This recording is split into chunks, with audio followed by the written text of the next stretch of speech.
Testing of Hyundai HGN16 air circuit breakers. The basic settings will be set by the customer. For testing, we add a 220-volt AC power supply. At first, we trip the breaker manually.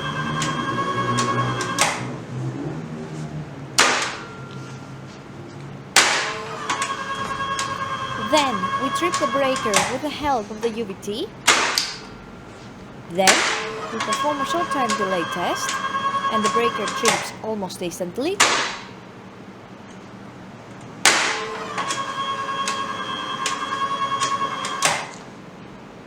Lastly, we perform a long time delay test, and the breaker trips after about 15 seconds.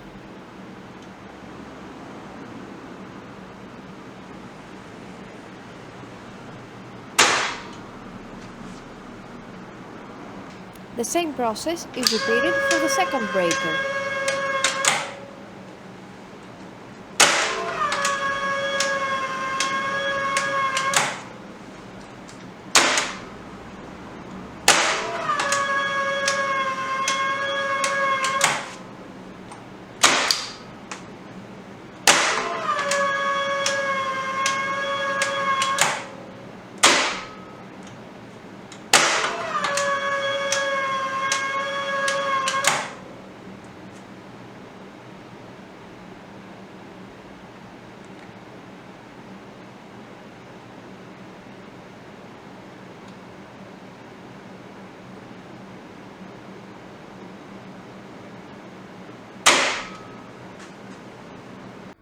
It is now clear that both air circuit breakers are working successfully and are ready to be delivered to the customer.